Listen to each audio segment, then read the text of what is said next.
All right. So we talked about three pieces of ice. We talked about the glaciers, the Arctic, and the Antarctic. And if we've got melting going on, not with all of them, but with some of them, we can probably expect changes to our water levels. And we have, albeit not much, but we'll talk about that here in a moment. So this is sea height variation in millimeters. And this is looking over the past, let's do some 15, 25, past 25 years. So the past 25 years, we've increased by 100 millimeters. They might be like, really? Like 100 millimeters? Like, is that what we're really concerned about right now? So 100 millimeters is like 10 centimeters. 10 centimeters is about 4 inches. You're like, okay, we've increased by 4 inches. So what? I don't think you realize how many people live at sea level and how much 4 inches actually impacts them. So think about all the largest cities that you can think of. New York City, Los Angeles, Shanghai, Beijing, Venice, London, others, Sydney, Australia. There's big cities that aren't on the coast, but all those big cities that are home to millions upon millions of people are literally on the water. New York City is literally, well, depending on which part of New York, is either an island or right on the edge of the water. Like, these cities around the world were built on waterways because that's how trade happened. And then the cities came up afterwards. 4 inches is a big deal. This means that when you have a rainstorm, you're talking about 6, 7, 8 inches. This floods cities. This floods infrastructure. When you are millions of people, this is bad. New Orleans, currently below sea level. Any kind of water is kind of screws with them. So it has been small. We've actually raised more over the past 100 years, but the amount we're rising is happening faster. So if you look at the past 150 years, it's been 8 inches. But the past 25 years has been half of that. So that's why I'm only showing the past 25 years. Now, where is that water coming from? So there's actually two sources for this rising sea level. Thermal expansion accounts for half of it. So let's talk about thermal expansion, and then we're going to talk about where the other half is coming from. So thermal expansion happens when water is warmer, it expands. And why it does is because when molecules in general, it's not just water, molecules in general, as they get warmer, if my fists are representing two molecules, as it gets warmer, they move around more. And if they move around more, they're going to accidentally hit each other more. And when they hit each other, they kind of ricochet off and it expands. And this is true for everything. As molecules warm, as your body warms, you move around more. So as things get warmer, they move around more. When they move around more, they hit each other more and expand. A great example is if you drive, your car tires on a really hot summer day are expanding. And blowouts happen more often on much warmer days because the air in your tire is expanding, not just from the hot temperature, but also driving, which adds friction, and driving on a hot surface expands it more. And so whether it's air or whether it's water, this expansion happens. Now, in water, it's not much. And the warming isn't so high that you're like, wow, what? It's warming so much that the water is boiling? No, not at all. But these small temperature increases are making these molecules move just a little bit more. They're ricocheting just a little bit more. But we have a whole ocean. You guys, our oceans, which make up 70% of Earth's surface, our oceans are warming barely. Absolutely barely. I'm totally recognizing they're barely warming up, but they are warming up. And we have words that gazillion, bajillions, it feels like an infinite amount of water molecules in the oceans. And so if every single one of those molecules is ricocheting just a little bit more, is expanding just a little bit more, we're seeing this sea level rise. And as it gets warmer, these molecules are just going to hit each other more. And they're just going to ricochet more. And they're just going to expand more. So these past 25 years, this 4 inches of sea level rise, half of that is just coming from literally the water getting warmer. The other half ties into what we were just talking about, our melting big ice. Particularly what we're thinking about is the melting of glaciers. Well, that's really about it. So glaciers, remember, they're on land. They melt. That water's got to go somewhere. Some of that water gets left behind. A lot of that water goes into rivers, which goes into maybe bays, which ends up in the ocean. Now you might be like, but what about the Arctic? Like, the Arctic is melting so much. Why isn't that contributing to sea level rise? Well, think about a cup. So you got a cup. You put ice cubes in it, and then you pour water into it. If you were to watch your cup for the next hour, would that ice melt? Sure, it'd melt. Would your water overflow? No.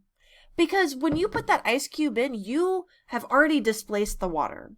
That water level has already adjusted to the fact that you've added ice to it. The Arctic is a big ice cube, right? There's no land underneath of it. So the Arctic is already displaced our water level. As the ice melts, it's just the water that ice was replaces it. Antarctica, if Antarctica was melting, we'd have a problem because Antarctica is on land. So when that ice melts, that water has to go somewhere. It can't stay on that land. It goes off into the ocean. So half of our sea level rise is from this idea of thermal expansion, and the other half is really from just our glaciers melting. And years where Antarctica is melting is contributing to it as well. All right, so there's a lot about sea level. There's a lot of things going on there. One thing I want to talk about is just the impact to humans. So I already mentioned before that, millions of people around the world live in areas that are literally right on the water. So they're going to be impacted by it. I want to do a little bit of case study. So if we look at Virginia Beach, Virginia, it's a coastal area. This is the Atlantic Ocean over here. And what I have is 2 data points for you. So about 10 miles away is a house, and they pay $572 a year for flood insurance. So what flood insurance is if your house gets flooded or something, you can file an insurance claim, and then the company comes out and will address the damage. Cool. Halfway between this house 10 miles away and the ocean front is another house. It's about 5 miles away. This house pays $5,000 a year in flood insurance because insurance companies don't want to do this work, right? Every time they're doing work, they're losing money. Ideally, they would just rather get the money from people and not have to spend it. They pay $5,000. They pay 10 times more than someone who lives 5 miles away because they're closer to the ocean. And insurance companies know climate change is happening. Insurance companies have been adjusting their rates for years in flood zones because they realize this house right here, yeah, more likely to get flooded. They're a lot closer to the ocean. We're having stronger hurricanes. We're having more often hurricanes. We're having more flooding events. Sea level is rising. This house is more susceptible to environmental damage than one that's more inland. Or if you even live further inland, you probably would never purchase flood insurance because it wouldn't happen. And so humans are being impacted not just because of the threat of floods, but because we have to pay for our infrastructure to be protected. So this is, if you've ever dreamed I would love to have an oceanfront home. Maybe you're loaded and have a lot of money, and that's awesome for you. But if this is that's what you want, your flood insurance is probably going to be more expensive than your mortgage payment. That's saying something. So that's just something to keep in mind. These are expenses that if you want a home that's near water, insurance companies know climate change is happening. If they know it's happening, hopefully you know it's happening too. All right. So that's all I got for you about water. So the last little thing we're going to talk about is a little bit about the future. I don't like focusing on it too much because while there's great scientists and leading models that predict what we might expect, I think there's enough going on right now that we don't even need to worry about the future. We really need to be worrying about what's happening right now. So there is a panel of scientists. It's called the IPCC. That stands for the Intergovernmental Panel on Climate Change. And when I say intergovernmental, we've got a lot of countries that are represented. There's over 2,000 scientists on this panel representing 154 countries. In the world, there's about 184 countries. It really depends on who you ask. So nearly every single country is represented on the IPCC. And it's not just one scientist representing that country. It's multiple scientists that are from that country. Because climate change is impacting everyone in the world. It may not be the same way, but it is impacting everyone. And here's what those scientists do. So every 6 years, they release a report, and the next one's going to be released next year in 2022. And what these scientists have been doing in that 6-year period is reading every piece of scientific research, study, literature, publication that is any way related to climate change. It could be about rising sea level. It could be about the American Pika. It could be about the wettest places on Earth. It can be about anything related to climate change. And these scientists review all of that information, identify the merits of that information, and then summarize the information. We're talking about thousands, tens of thousands of pieces of science that have come out in that 6-year period that they are analyzing, that they are reading. And then they're putting it all together. It'd be like, hey, 20 scientists estimate blah, blah, blah. 5 research studies focus on blah, blah, blah. So they do all this reading, essentially, and they start compiling it together. And one of the things that the IPCC is kind of famous about is their future projections. So taking a look at all this data and building computer models using that data in order to predict what may happen. And they create things called emissions scenarios. And essentially they have 2 scenarios. So here, let's look in like 2020 is around here. We feel pretty confident about it. This has already happened. And one of their scenarios is like best case scenario. We're like, hey, we change to renewable energies. We reduce and nearly stop our consumption of fossil fuels. What we expect to see is we're still going to rise in temperature a little bit, not much, and we're going to kind of hold there for a while. This is because greenhouse gases don't like instantly break down in our atmosphere. Carbon dioxide has a lifespan, so to speak, of about 100 years. So it's going to take a while for those levels to come down, but they will come down. Just might take a while. They also have like a worst case scenario. So worst case scenario is essentially we keep doing what we're doing. Like that's worst case scenario. We don't think we're going to get worse than how we currently are. Worst case scenario is we're looking at about 4 degrees Celsius warmer, average worldly temperature. Remember, in the other direction, -5 is an ice age.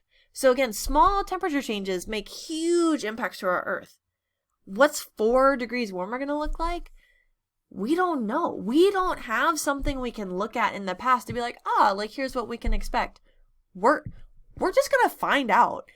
I mean, hopefully not, right? Hopefully we're going to be in this blue section.